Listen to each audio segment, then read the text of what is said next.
En ce temps-là, Jésus disait aux Juifs, « Si c'est moi qui me rends témoignage, mon témoignage n'est pas vrai. C'est un autre qui me rend témoignage, et je sais que le témoignage qu'il me rend est vrai. Vous avez envoyé une délégation auprès de Jean le Baptiste, et il a rendu témoignage à la vérité. Moi, ce n'est pas d'un homme que je reçois le témoignage, mais je parle ainsi pour que vous soyez sauvés. Jean était la lampe qui brûle et qui brille, et vous avez voulu vous réjouir un moment à sa lumière. Mais j'ai pour moi un témoignage plus grand que celui de Jean. Ce sont les œuvres que le Père m'a donné d'accomplir. Les œuvres même que je fais témoignent que le Père m'a envoyé. Et le Père qui m'a envoyé, lui, m'a rendu témoignage.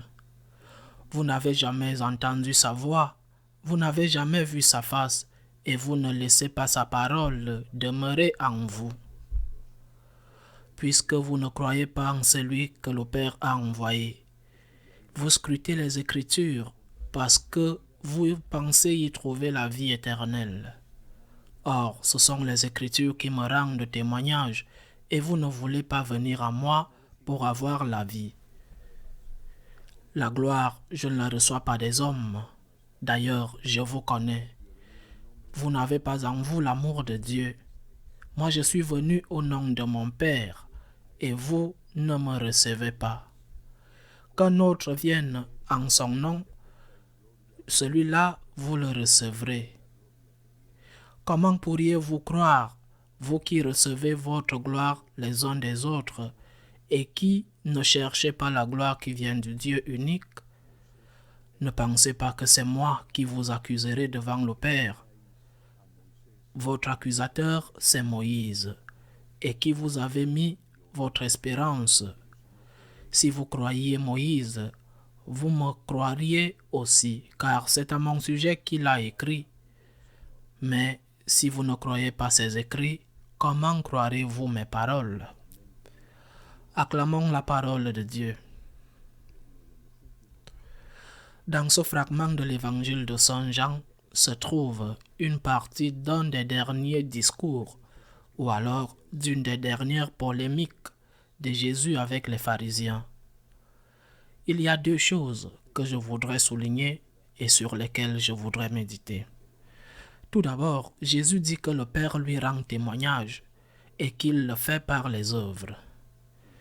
Il faisait référence à des miracles que nous n'avons pas vus parce qu'ils se sont passés il y a 2000 ans, mais que ceux-là, ces Juifs, avaient vus et certains au moins en avaient bénéficié.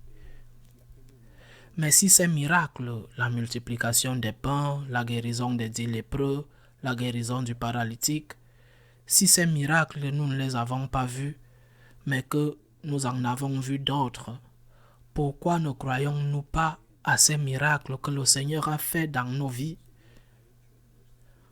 Un humoriste déjà décédé il y a de nombreuses années, l'un des trois frères Marx, Groucho Marx, avait l'habitude de dire que pour être heureux, il fallait avoir un bon sens de l'humour et une mauvaise mémoire.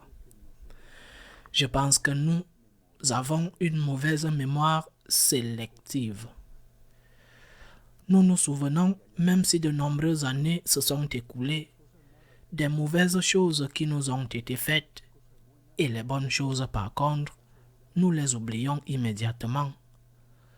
Les faveurs qui nous ont été faites, nous les oublions immédiatement. Mais si quelqu'un nous a fait du mal, même avec un simple mot qui nous semblait offensant, on ne l'oublie jamais. Nous devrions avoir une mauvaise mémoire, comme disait Groucho, mais une mauvaise mémoire en l'envers, c'est-à-dire une mauvaise mémoire pour oublier facilement le mal qui nous a été fait, afin de nous souvenir de tout le bien, de toutes les faveurs, de tout le bien qui nous est arrivé dans la vie, à commencer par tout ce que Dieu nous a fait. Ce sont les œuvres de Dieu dans notre vie. Il y a un fil d'or que Dieu tisse dans nos vies.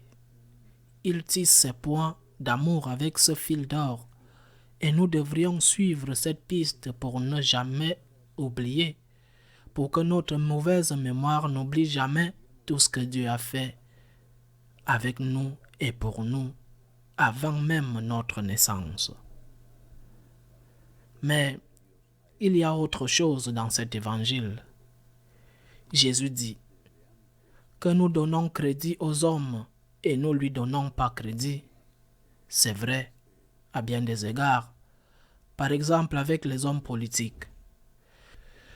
Je suis toujours impressionné de voir l'enthousiasme que certains hommes politiques, ou tous les hommes politiques, suscitent chez leurs électeurs ou chez certains de leurs électeurs.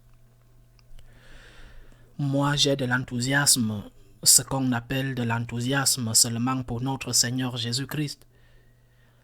Nous devrons voter, et nous devrons voter plusieurs fois en nous tenant le nez.